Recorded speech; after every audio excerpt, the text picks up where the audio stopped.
Hello creators, Victor here, with Vic Video Studio. I was thinking that you might find it interesting to see how I created my lower third call to action that I use at the end of my tutorials. Just like the one you see right now, on top on this demo video. So, in this tutorial, I will demonstrate how to create your own lower third or call to action right inside your CreateStudio. Before we get started though, if you're not yet part of the CreateStudio family, and if you'd like to join in, be sure to check out the link in the description below. CreateStudio, you'll find to be an easy-to-use video animation software that allows anybody with no prior video editing skills to create engaging professional social media videos. With thousands of assets, scenes, and templates that are drag and drop, customize the perfect animation within minutes. Catered for all social media platforms and devices, you can resize and edit the video for all your business needs. So let's just start creating. I will add a rectangle from the Shapes menu. I will expand it to entire screen. And I will choose a color.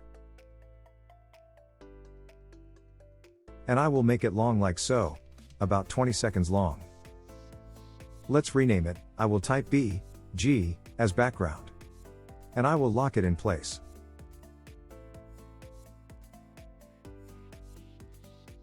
Let's add another rectangle.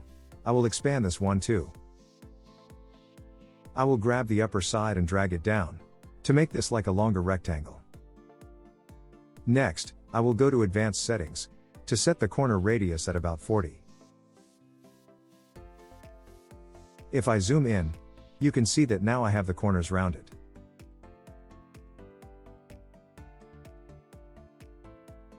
Let's just make this about 20 seconds long too. And I will rename it as well. I will call it Lower BG. Now, I zoom out a little bit, and I am moving its position more at the bottom, to have only a third showing on the canvas. Please notice that I have more than half of this white rectangle below the lower side of the canvas. I will need that to be like that, for the animation of this white rectangle. I previously uploaded in my project files my logo file, and 2 sound effects, that I got from Twinkle. If you don't have Twinkle already, I will have a link in the description below, if you'd want to check that out. Now that I have adjusted and positioned my logo, for a much nicer effect, I will go to Advanced Settings, to give it a shadow. You can add your preferred values, you can play around to set the shadow how you like it the most, or you can choose to have no shadow at all.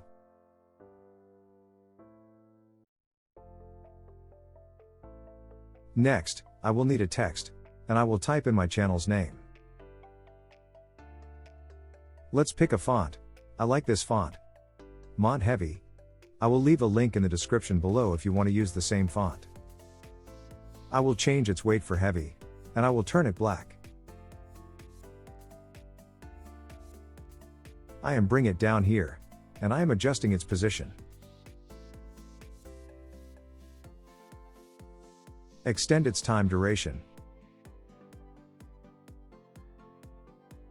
And duplicate to have a second text. This one, I'll drag it down here, and I'll type something different. And I will also change the weight to extra light. Next, I will adjust this text to match the one above.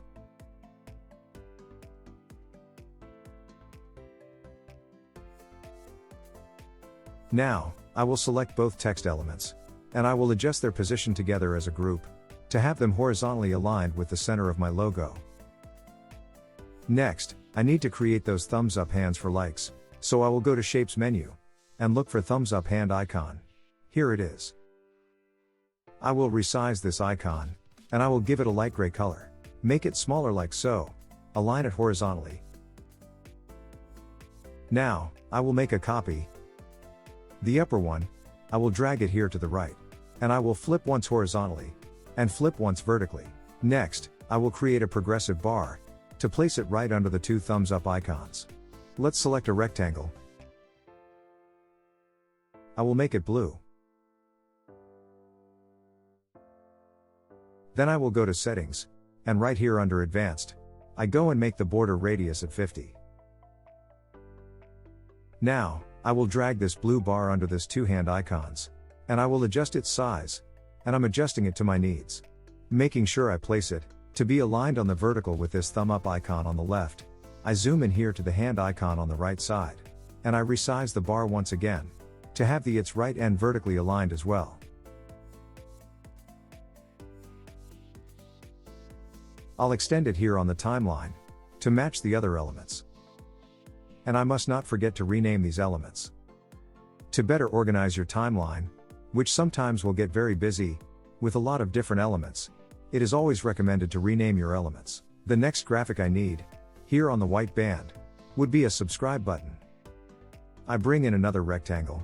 I am adjusting it to look like a button. And I'll give it the same gray color as the thumb up icon. I will drag it here on the white band, adjusting a little more to make it smaller, and I am positioning this button to be horizontally aligned with the other icons. To make it look more like a button, I would need some rounded corners, so I go in advanced settings, and right here I will change the radius at 15. Let's make it long as the other elements, and rename it. I will call this one subscribed background. Actually, I will need 2 buttons, so I will duplicate once. I will rename this as subscribe background. The reason I will need 2 buttons is because I'll have the before and after click animation of this button. So, this one I will make it red, while the other one stays gray. I will select this gray one, and the red one, I will lock it in place just for a bit, and having this gray button selected here on the canvas, I will drag its side to make it longer. I need it to be a little longer because on the gray button we have 1 letter longer word. I can unlock the red one now. I'll need some text on the red and gray buttons. I'll add a text element. I think Poppins font is what I need. So let's select Poppins.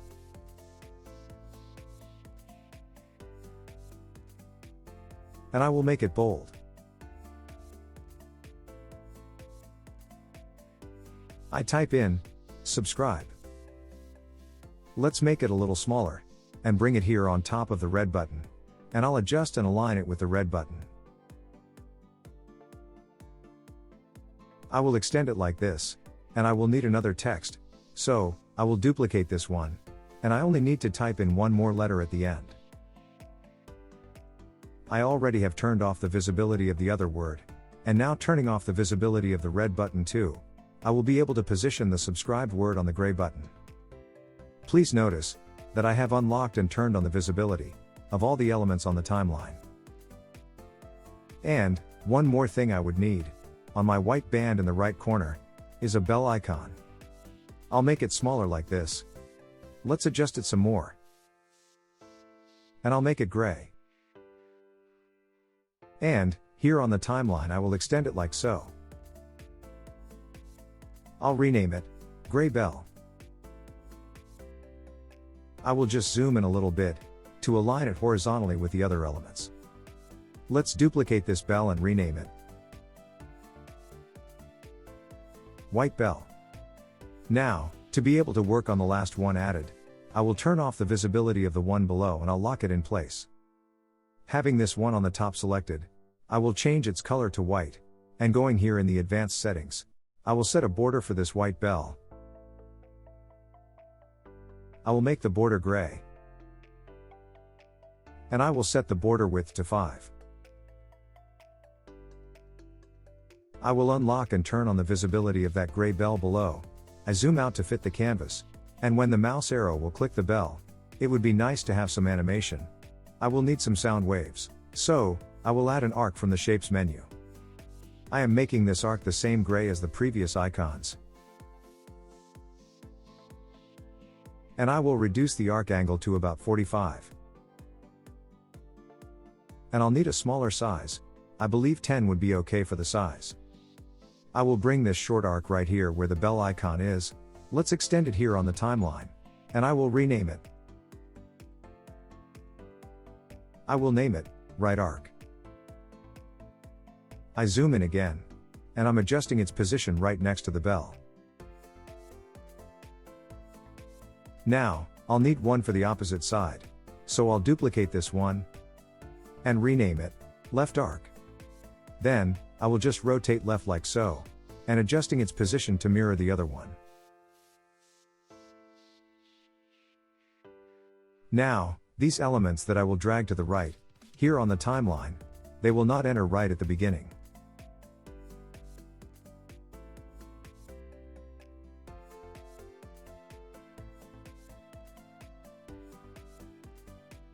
Next, for this one right at the bottom, I will add a preset animation. I'll go to Motion.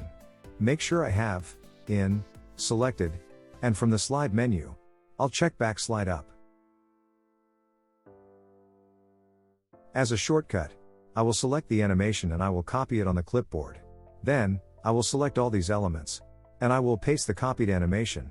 So, it would be easier than to go and add the same animation for each of these elements. Let's select this one too, and paste the animation. And this one, same animation. And, this one the same. Now, let's have a preview how the animation is playing. Just after the back slide up animation stopped, after approximately 1.5 seconds, I'll need to bring in a mouse arrow. So, here in the Shapes menu, I'll look for a mouse arrow. Here it is. I will bring this in, and let's make it black. I will make it very small like this. I zoom in, and make it a little bit smaller, and I will position it here over this little hand icon.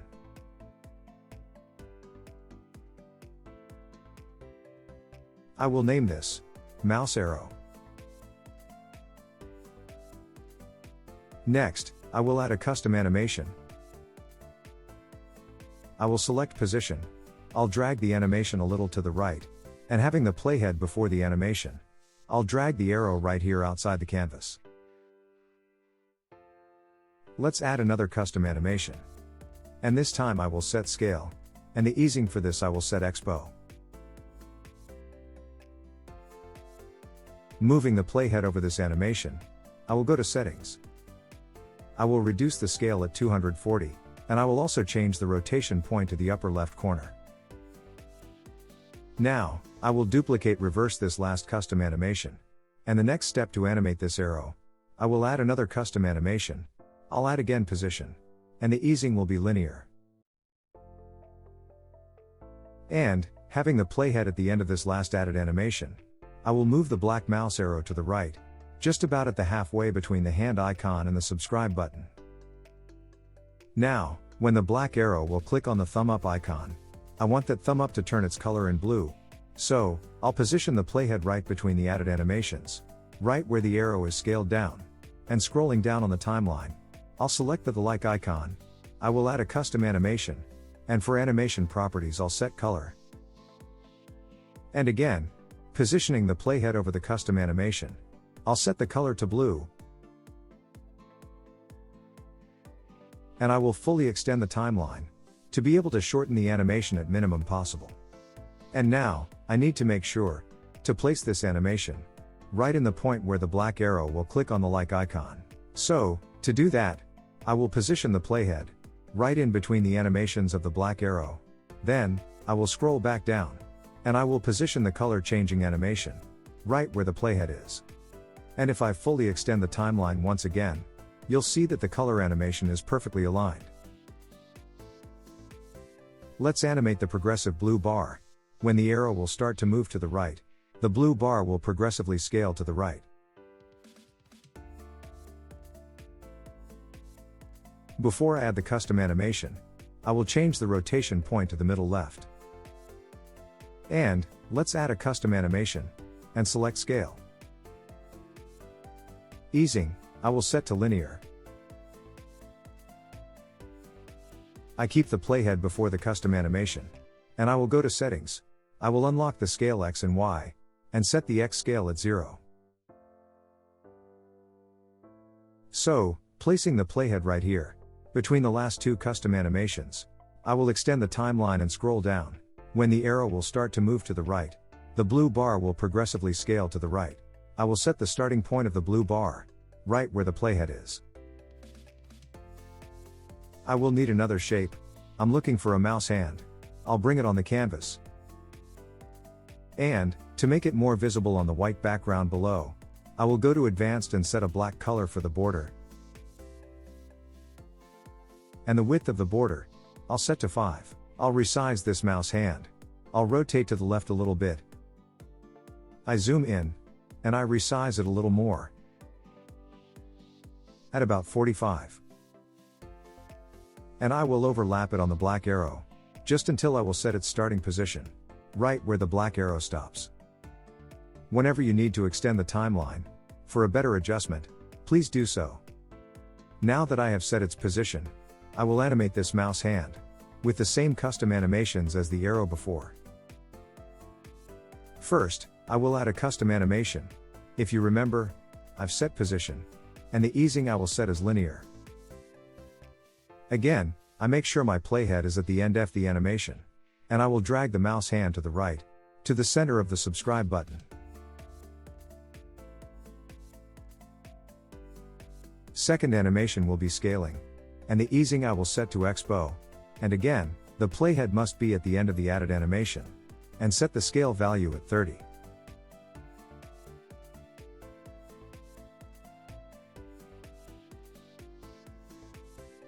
And, I will change the rotation point, to the left upper corner.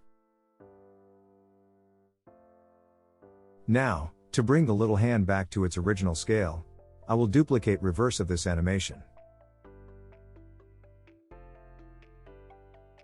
And, I only need one more animation. This of course will be position, and a linear easing.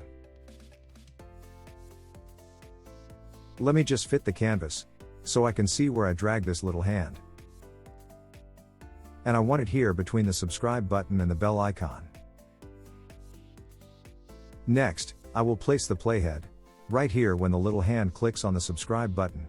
I will need to create an animation to transform that button, in a gray color and from the message subscribe, into subscribed message. So let's do that.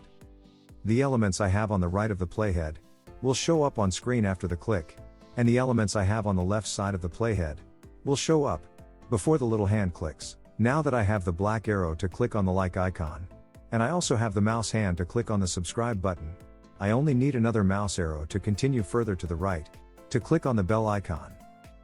To do that, I will duplicate this black arrow. I will move it right at the top, and I'll drag it here to the right. Let's extend the timeline a little bit, and because this is a copy of the previous black arrow, I will need to set the starting and the stop position. So, I will drag the animation a little to the right. And I will start to drag the arrow, to the point where the mouse hand will stop.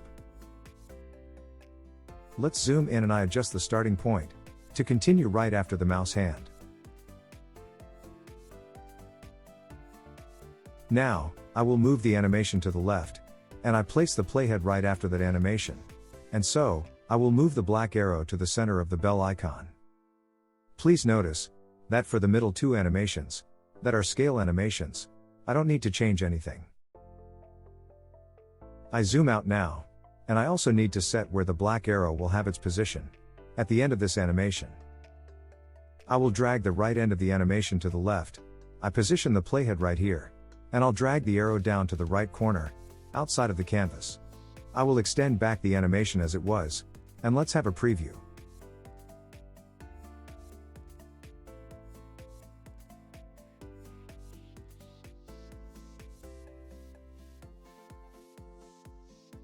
Everything is nice, and next I will need some animation when the black arrow clicks on the bell icon. I am positioning the playhead, right between the two animations, where the arrow clicks. And scrolling down on the timeline, I'll drag this right end of the white bell to the left, to where the playhead is. And the left end of the gray bell I will drag to the right to meet the other one exactly where the playhead is. And, I will also drag to the right these two arc elements. Next, I will add a custom animation for the right arc. I will select position. And for the easing I will select Expo. For a better adjustment, as always, I will zoom in, and to be sure I will move the right arc. I am locking the left arc in place, and for the starting point having the playhead before the animation, I will drag the arc shape to get under the bell icon. Actually, I think that I need to bring the arc shape below the bell icon on the timeline. because I see that right now, it is a few layers above the bell icon. So I will drag this here below. And, I'll bring the other arc shape as well. So, the arc animation will be, when the arrow clicks on the white bell, the arc will quickly move a part of the bell imitating a sound wave. For the left arc shape, I will repeat the same animation settings. I will add a custom animation for position. I'll make sure I set the easing for expo. Let me quickly lock the other arc shape, because I don't want to alter its position by mistake, and I will drag the left arc shape under the bell icon, and this will be its starting point. And let's have a look to see the animation of these arc shapes. Notice that they are not synchronized. I will expand the layers of the elements on the timeline. Let me unlock the right arc, and you can see that this added animation is offset to the right. I'll bring it back to the starting point. We are almost done with all animations. Let's have a look for a preview.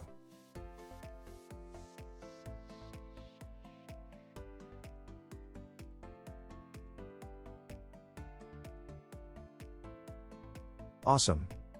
It's running smoothly. But please notice that something is missing. Sound effects would do so much more to make all this even more engaging.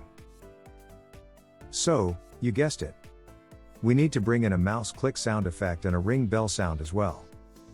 Now, I will position the playhead right between the two animations, where the black arrow will scale down and scale back up. I already have my sound effects imported from Twinkle, so I will bring in the click sound. I move the playhead to the mouse hand between those two scale animations and bring in again the click sound.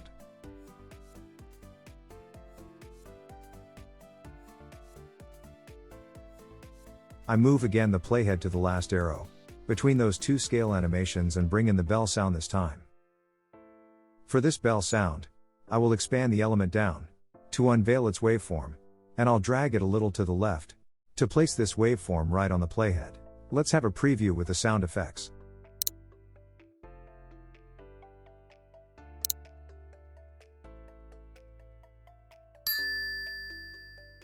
It looks just great. The only one thing we need to do more is to set an exit animation for all the elements on the timeline that are visible at the end. So to do that, I will scroll down to the first element. And from the motion menu, I will set an exit preset animation. And I will choose back scale down. Then, I will right-click this animation and copy it. I will select these elements from above, and I will paste the copied animation. I will go further up, and paste the same animation to these elements here, making sure I don't select the elements that are in between, and don't have their duration until the end. I double check all, to have the exit animation. And let's have one last preview.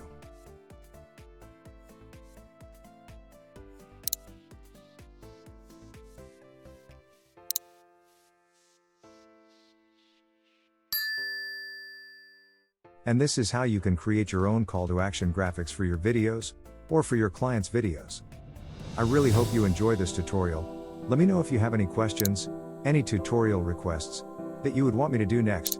Please leave your comments down below, and I will try to answer to all as soon as possible. Thank you very much for watching.